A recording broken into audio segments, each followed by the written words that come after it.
Okay, in previous lecture we discussed about the stream sanitation, that is the conditions which are favorable for the disposal by dilution without treatment and the conditions essential for the treatment before disposal by dilution. After that we discuss about the dilution factor. Dilution factor, it is nothing but the ratio of the quantity or the volume of diluting water or receiving water to the quantity or volume of wastewater or effluent discharge.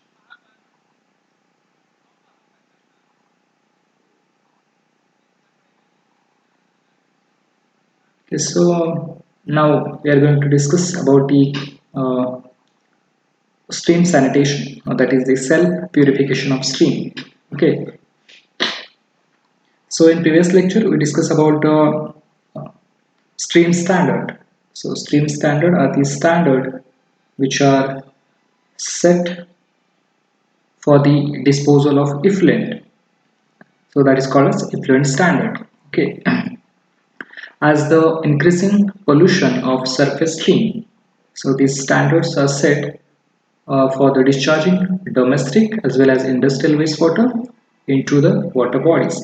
Okay, so that means it has become essential to limit the concentration of various pollutants being discharged into surface water along with the sewage and industrial effluent. Okay, so that's tolerance limit that is called as the stream standard and effluent standard. Okay, so these effluent standards are depend upon the treatment to the domestic and industrial wastewater up to level of secondary treatment.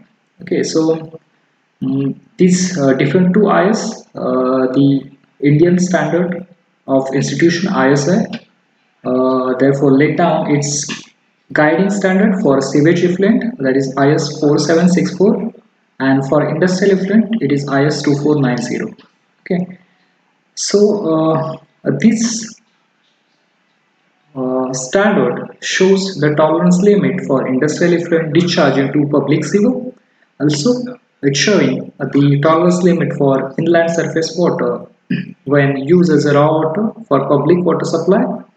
Okay, so that is industrial effluent discharge and as well as for the sewage discharge. Okay, so that whatever that limit, what is the limit for DO, what is the limit for BOD, COD, solid, temperature, pH, alkalinity, chloride. Okay.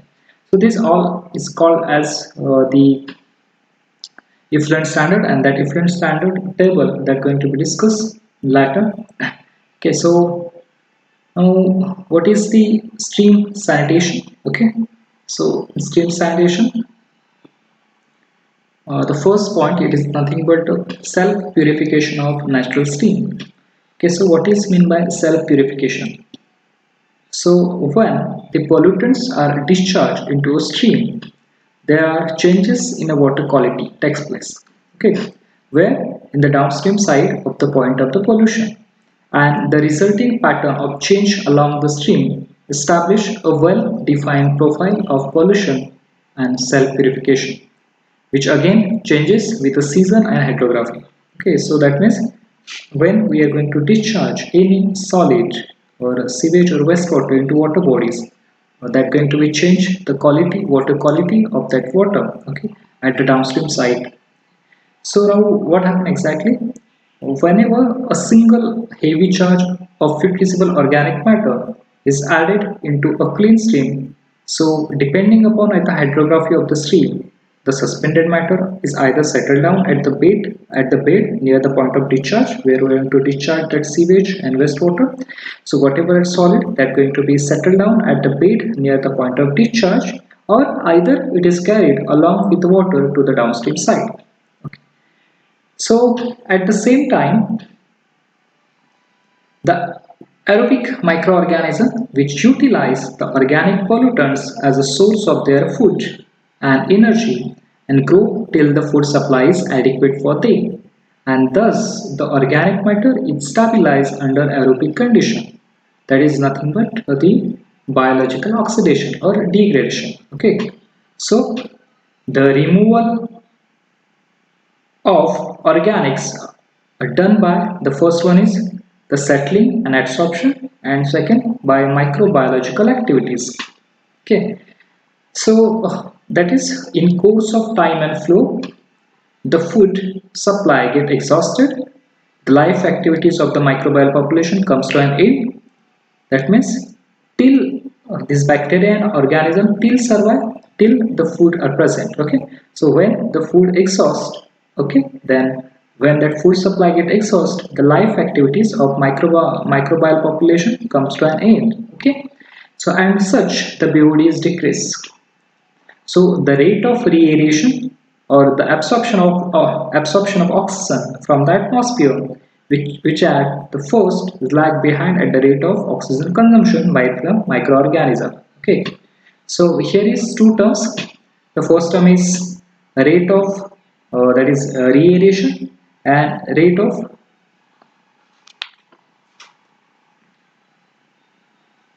okay, so reoxygenation and deoxygenation, both the term. Okay, so reoxygenation means that is the absorption of oxygen, and deoxygenation means the supply of oxygen. Okay, so these two terms, so reoxygenation, that means the absorption of oxygen, and that is what the utilization of oxygen, which is who utilize oxygen, the organism or the bacteria which involve in the process of oxidation.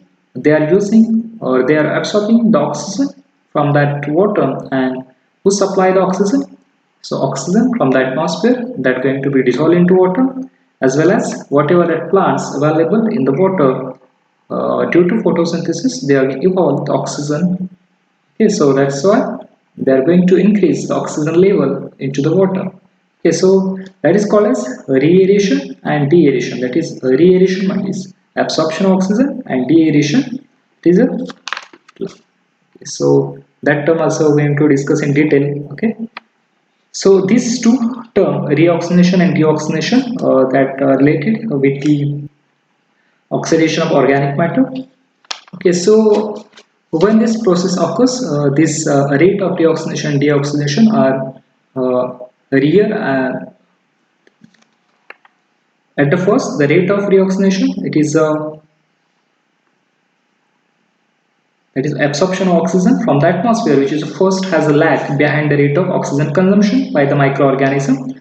Okay, and after that, sometime when the process is done, that rate going to be changed. Okay, and water becomes now clear, and the stream returns to its original condition. So that is called as self purification. Okay, so thus the process of the self purification is complete. Okay, so now water becomes clear and stream returns to its original condition, and the process is called as self purification of stream. So, in short, the self purification can be defined as when the wastewater or the effluent is discharged into a natural stream, the organic matter is broken down by bacteria to ammonia, nitrate, sulfate, carbon dioxide, etc. Okay, and in this process of oxidation, the dissolved oxygen content of natural water is utilized. Due to this, the deficiency of dissolved oxygen is created. Deficiency of DO, dissolved oxygen is created, and as the excess of the organic matter is stabilized, the normal cycle will be re-established, and the process is known as self-purification. Okay, so thus the water becomes clear and stream returns to its original condition, and the process of self-purification is complete.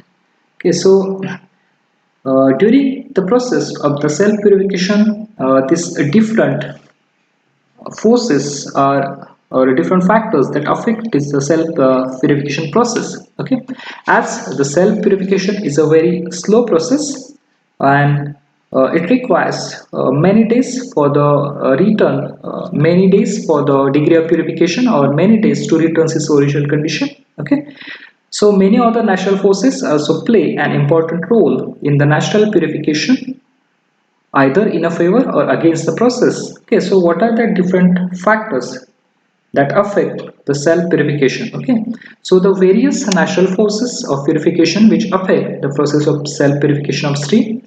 So this broadly, these forces are classified into the physical forces, and second one is biochemical forces. Okay, so first one is the physical forces, that is uh, the dilution and the dispersion. First one is dilution and dispersion, which is occurs due to current. Second physical force, that is sedimentation. Third physical forces, sunlight. Biochemical forces, the first biochemical force, that is oxidation. Second biochemical force, that's reduction. Okay, so now this physical forces and biochemical forces going to be discussed now. Okay, so it is about the cell purification. When the wastewater is discharged into the river or stream, the BOD of mix increases initially and DO level start falling. As the river water travels further, BOD gradually reduced, and DO increases and reaches its saturation level. Thus, river gets purified on its own, and this phenomenon is known as self-purification of stream. Okay, so this is the picture that going to be discussed later. So one pipe you can see where we are going to discharge the effluent, and after some time automatically that river comes to an original condition. So that is called as self-purification process. Okay, so the first one is disposal by dilution. Okay, so what are the physical forces that affect the disposal by dilution? Because first, dilution and dispersion.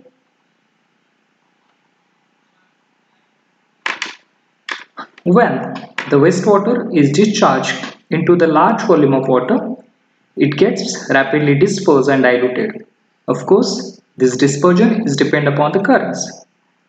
So due to dispersion and dilution, so high concentration of pollutants, and that means which prevents the high concentration of pollutants, and thus potential nuisance of sewage is also reduced. Okay, so in this way this dilution and dispersion helps in purification of natural stream. Okay, so high velocity of currents also improves the reaeration, which reduce the concentration of pollutants. Okay, so this concentration of mixture, that is the concentration of sewage plus concentration of river, so combinedly it is called as the concentration of mixture, and this concentration of mixture can be find out by C. Okay, so C, it is nothing but the concentration of mixture, and that can be calculated by CSE into QSE plus CR into QR divided by QSE plus QR.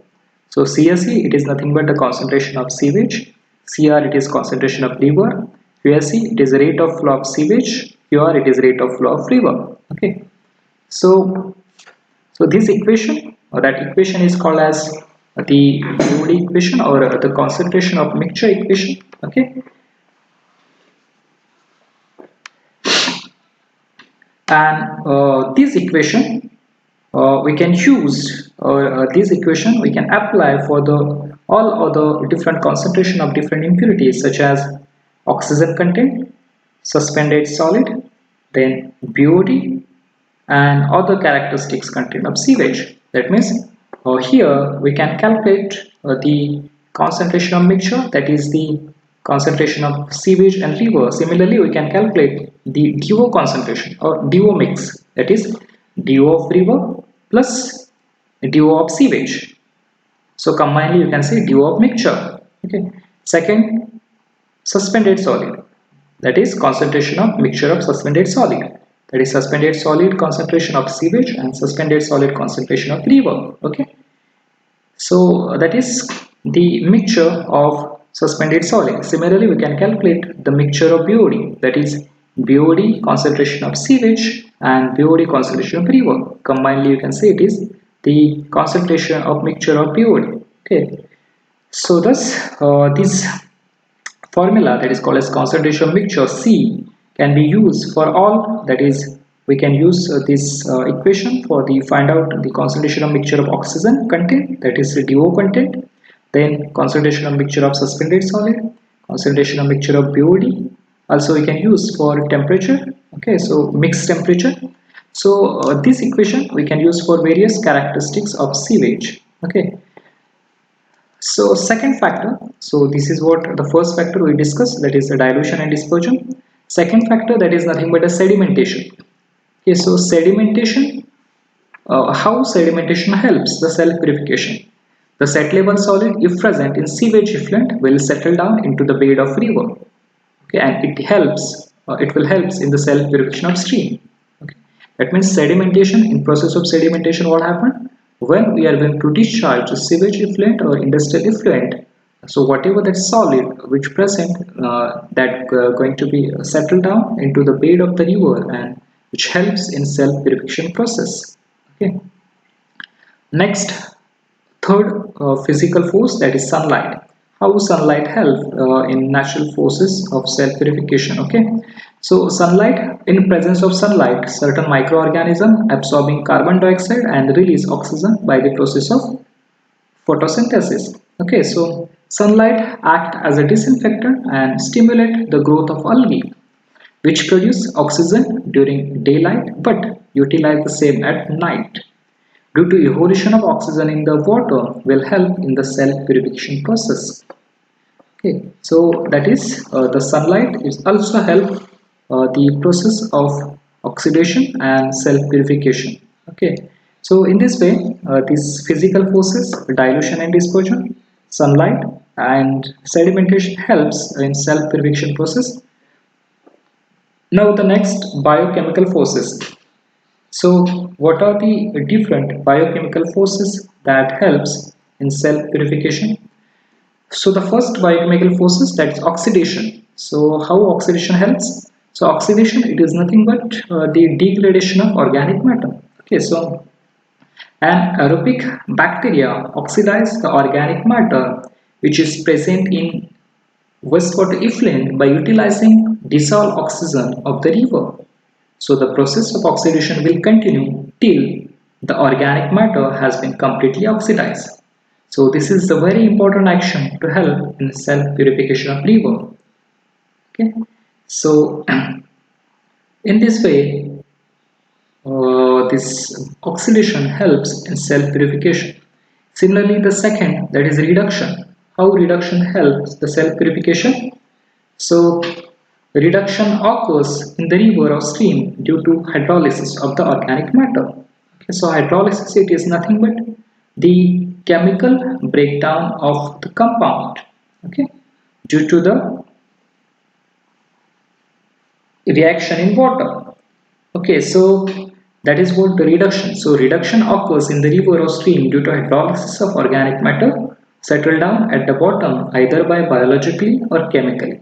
An anaerobic bacteria will split the organic matter into liquid and gases, and thus ultimately the stabilization by oxidation. Okay, so in this way the reductions occur in the river, okay, and which helps for the self purification process. Okay, so these are the two biochemical forces, oxidation and reduction, which helps for the self purification. Okay, along with other various factors are also help for the self purification.